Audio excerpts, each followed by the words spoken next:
All right, let's dive in. Today, we're going someplace you might not expect for incredible wine. Hmm, intriguing. Where are we headed?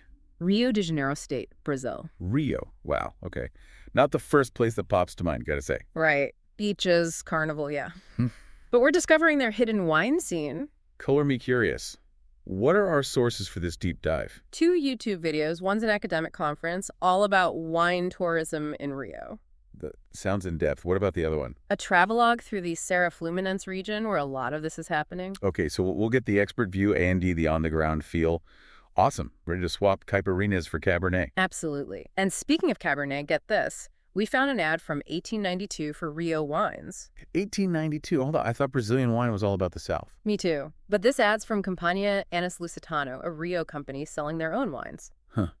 So Rio's wine history goes way back, but then it kind of went quiet for a while, right? Yeah, it did. But around 2008, a winery called Vinícola in Confidencia kind of kickstarted things again. That's pretty recent.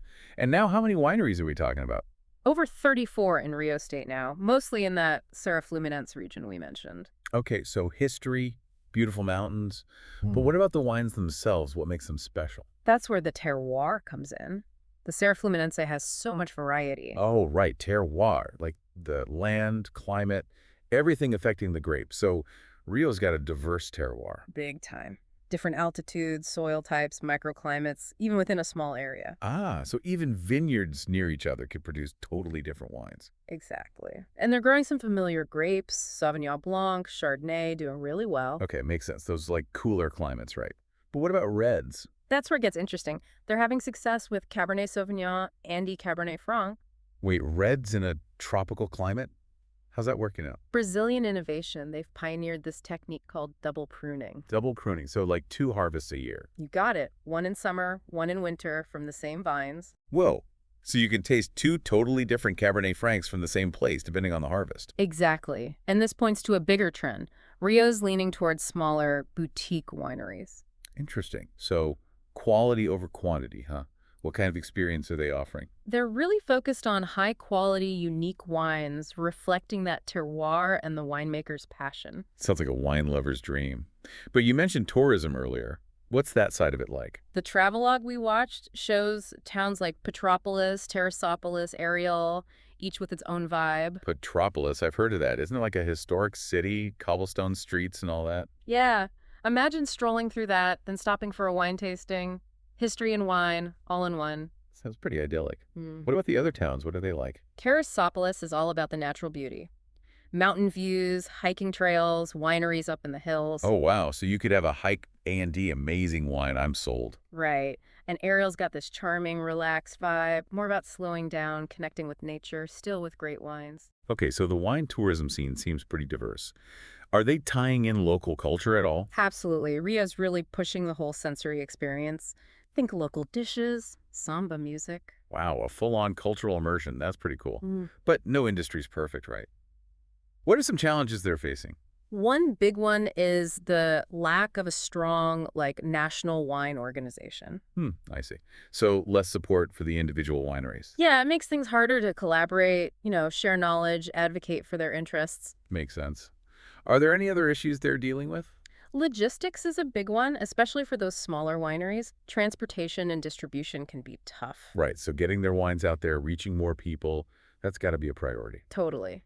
And then, of course, there's just the whole awareness thing. Rio wines aren't exactly famous globally. Yeah, they're up against those big established wine regions.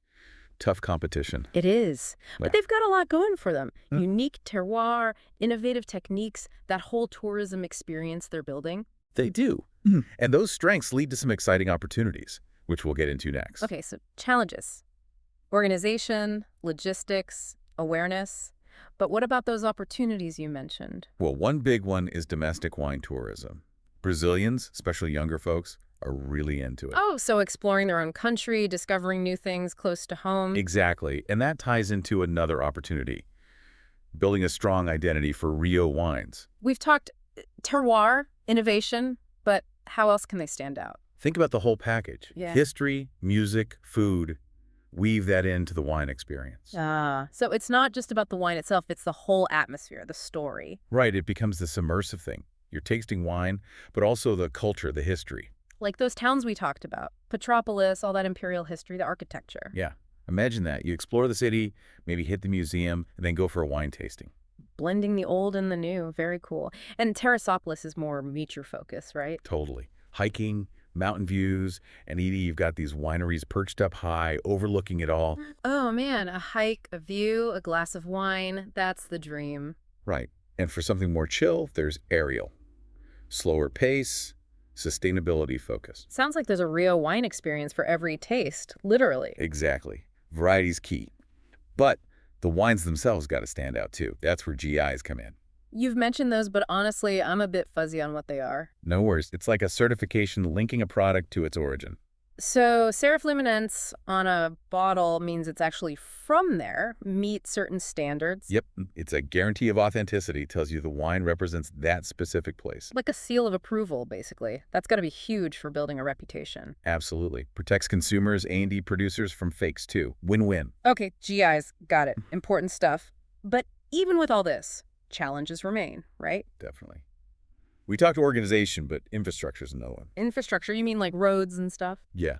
Getting to these wineries can be a hassle. Tourists especially might struggle. Landing in Rio, this huge city, then figuring out how to get to a mountain winery. Yeah, see the problem? Exactly. Better roads, signs, transport options, it'd make a big difference. Gotta make the journey part of the experience, not a headache. Right. And then there's lodging.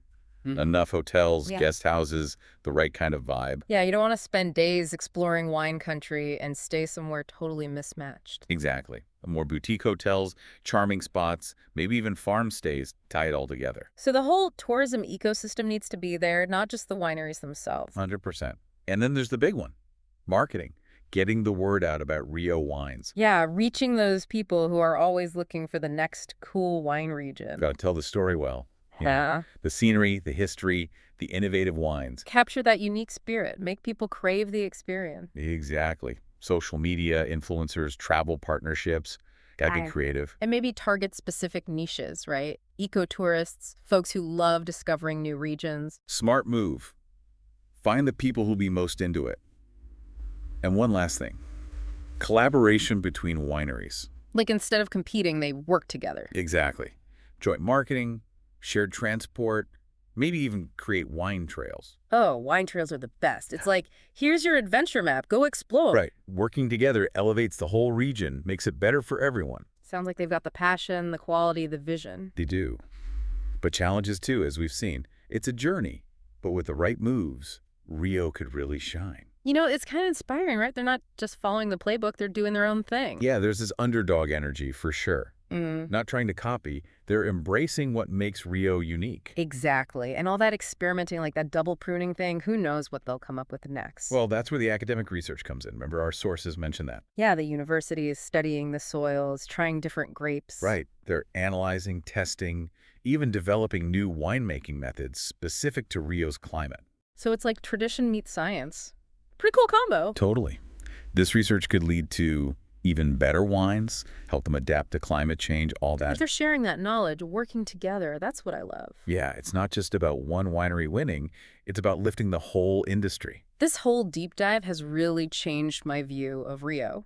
It's not just the scenery or the wine. There's a deeper purpose, right? Yeah, like they're really invested in sustainability, the environment, the community. It's a holistic approach, Yeah. and it resonates with people, especially those who care about where their wine comes from. Makes you want to support them, be a part of it somehow. Absolutely. Seek out real wines, visit if you can, spread the word. Every bit helps. So to everyone listening, remember this. Rio's more than just a party destination. They're making serious wine. Wine with a story, unique flavors, and a whole lot of heart. Next time you're feeling adventurous, skip the usual suspects. Give Rio wines a try. You might be surprised. Hey, who knows? You might discover your new favorite, and help support something truly special. Cheers to that. Cheers!